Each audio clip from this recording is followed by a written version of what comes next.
let you both go, let's talk a little bit about Dereck Chisora, who's obviously still a relatively new stablemate of yours, Jordan. What differences has he made to life in the gym on a daily basis? I bet it's eventful. It is. It's funny.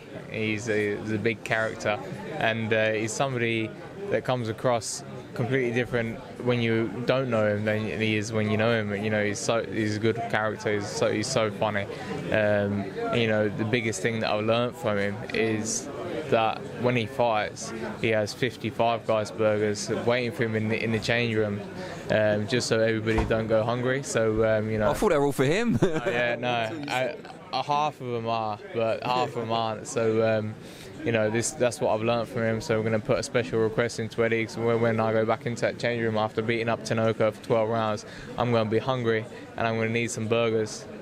As Five Guys kind of replaced Nando's now as the boxer's fast food of choice, it seems like it. It's not my food of choice, trust me. I'll take a Nando's over a Five Guys. But you know what? The funny thing is, Dereck did say, he says, because I said, I'm not having Five Guys.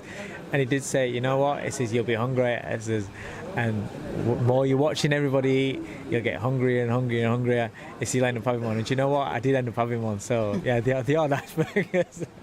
Dereck and David Haye's manager talks about potentially stepping in for the Anthony Joshua fight, maybe only half serious. Obviously, it's now been named as Andy Ruiz Jr.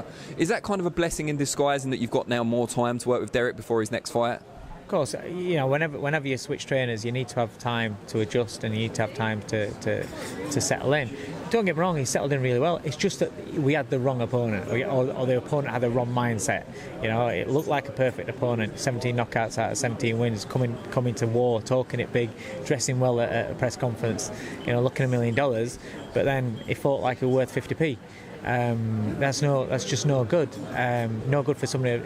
10 years ago, that style would have been a nightmare for Dereck Chisora. 10 years on, it's still a nightmare for Dereck Chisora. Do you know what I mean? It's going to be even worse. I leave who he's going to fight next to David A. It's his manager, and Sweddy and who's going to promote him. And I'll just train Dereck to get better each fight and just to do what we can do. Joe Joyce has been calling him out this week, or his manager has at least. Didn't he get made to fight Dubois, and then he sidestepped it and says, well, Gorman can fight him first? I think he's been made to fight pretty much everyone, because he's mandatory for 3 different belts at the moment, which creates a bit of confusion anyway. But is it a fight you'd fancy, or is it more everything to lose, not so much to gain? It's a great fight for Joe Joyce, because if he beats Dereck Chisora, he's beat the gatekeeper going on to a world level fight. For Dereck to beat Joe Joyce, although he's a good fighter and he's a very, very fit, very, very capable fighter, he's not done anything yet. Dereck's only got a handful of fights, right? This is the thing. When you're down there, or not down there, but when you're there and you're looking to get up there, you're looking to leapfrog by taking those sort of fights.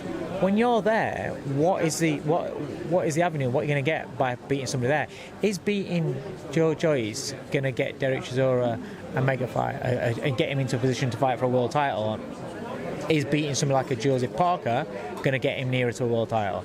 That's what you have to look at. When you're looking at a guy that's only got a couple of fights left, a man that every time, when you get to that sort of age, I had it with Bellew, the last 3, 4 fights, injuries every fight. But once you get to a certain age in boxing, especially the big guys, you start having injuries all the time and things like that, and camps become harder, and it's just recovering things. It's natural. It's not. I'm not telling no secrets. Every fighter out there that's of a certain age will know what I'm talking about.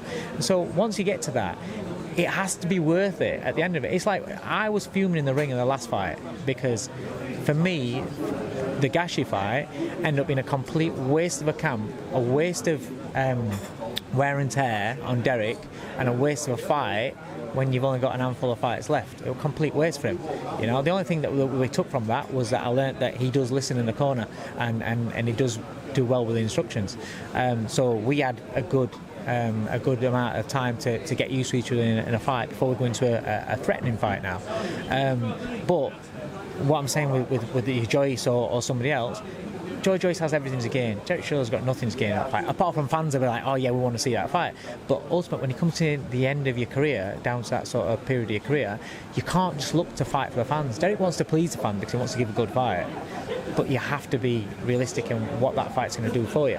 So I don't see any words for it. Like I said, you know, there's Gorman, there's Dubois, there's Joyce. Them three are all at the same stage. fight each other. You know, you were made to fight Dubois. That's a great fight. When I saw that, I thought that was made. I thought, brilliant. That's a great. Joyce arguably sees that in the same way that you see Chisora fighting Joyce, and that he has everything to lose. Why? Because he's mandatory for the European and the WBA regular, for whatever that's worth. Yeah, but Dubois is at British title level, so again, if he beats Dubois, he's just beating a kid, whereas if he loses to Dubois... If he sees that, then how can he expect and keep shouting off about Dereck? That's how it is. Difference is Dubois and Joyce are young and fresh, so they can have them sort of fights. You know, when you like I said, when you've got a couple of fights left, then you've got to pick those fights wisely. And Jordan, let me just ask you, you're obviously aiming to get to world level. Tony Bellew's recently retired. He was present at your gym, must have been a great inspiration. Is it helpful now that Dereck Chisora's come in and kind of taken on, if you like, the veteran of the gym role? He's been in massive fights, he's been at world level, so he's someone you can look to and kind of look to achieve what he has, or more. You know, Tony Bellew's always there on the phone if I need him, for any advice. I think the more people you have around you with a wealth of experience, the better, because if you've got a problem, you can go to them, you can ask them.